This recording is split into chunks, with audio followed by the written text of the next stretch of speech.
a movie. Whew, okay. Welcome back to a new video. This is going to be a shorter one, I think. You never know with me.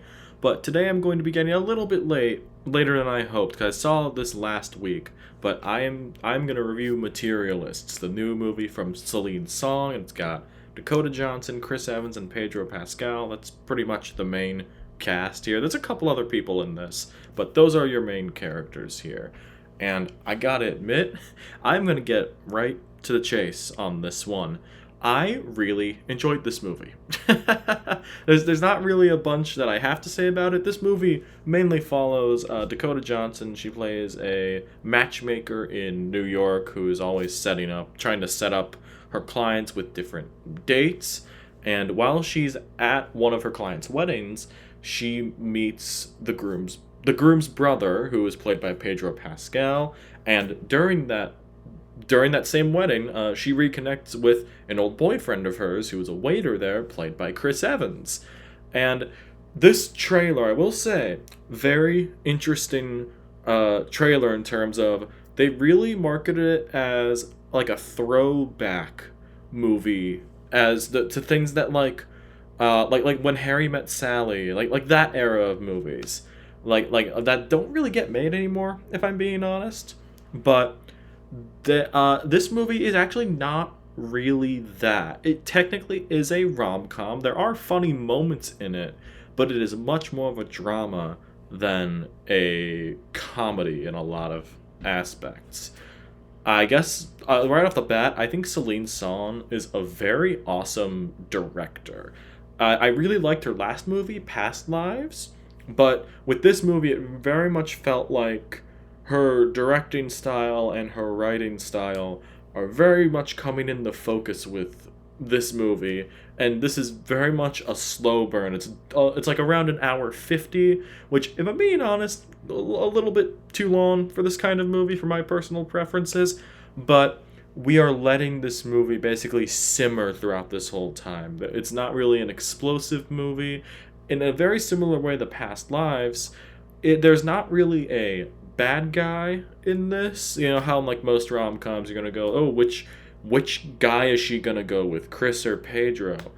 And this is not that kind of movie. Same thing with Past Lives, but I will say I think the performances from all three of them, Johnson, Evans, and Pascal, are all great.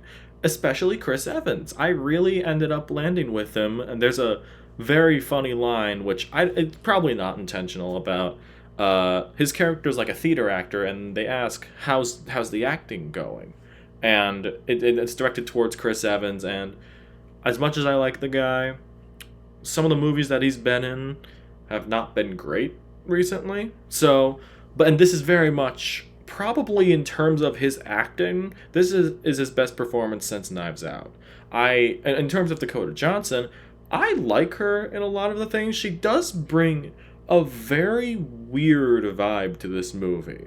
Well, maybe not her, maybe it's the movie and the presentation of it. I still haven't really wrapped my head around that bit of it.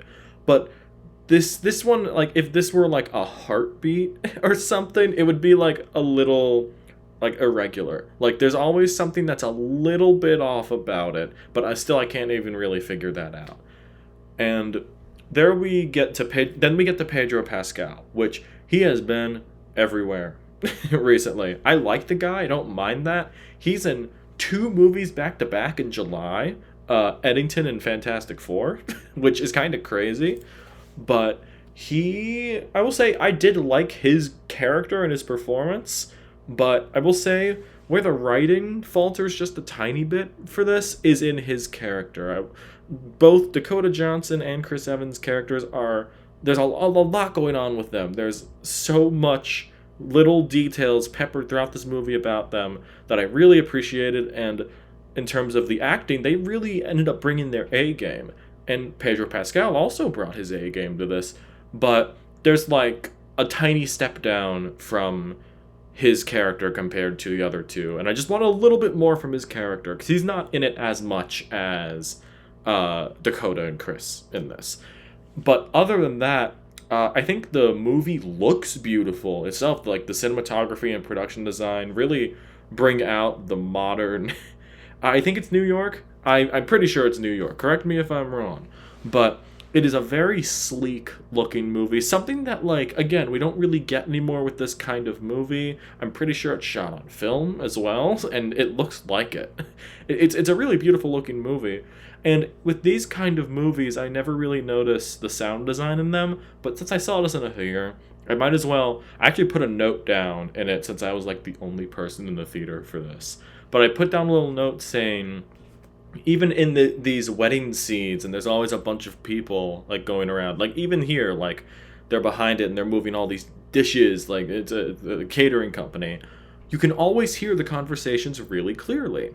And I don't know if it's just the theater I was in, but you could kind of hear all like the background noise there, but the dialogue always overpowered that, and I don't know. I think that choice really clicked with me.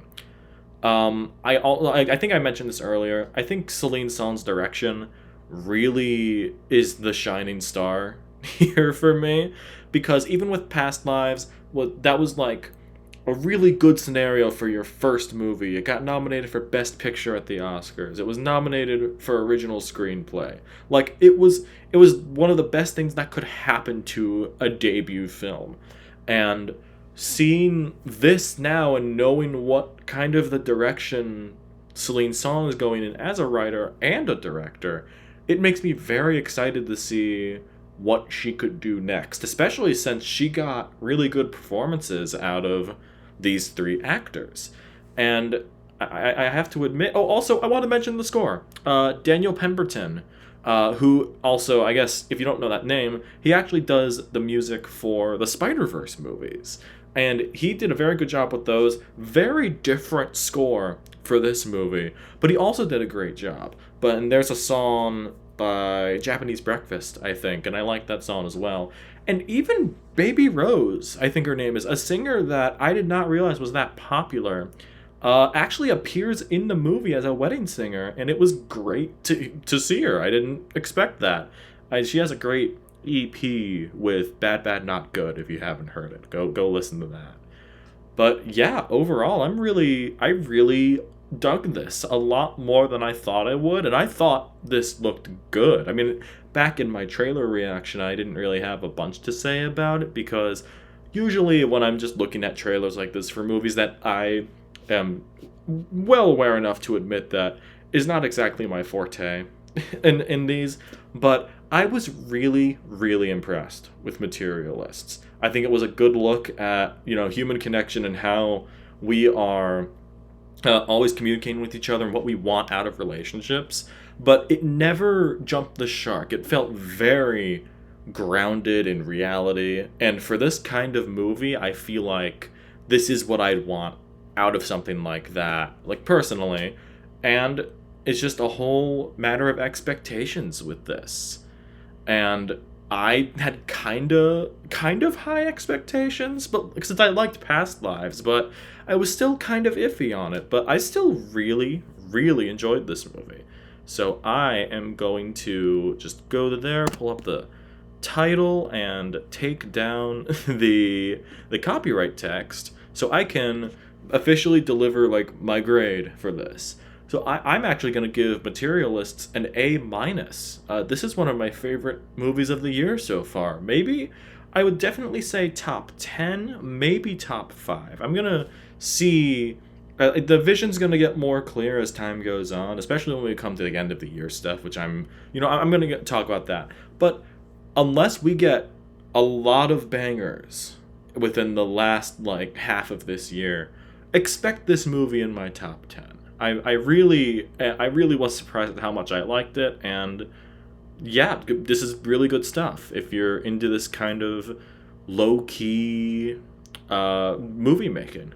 And yeah, that is going to be the end of the video.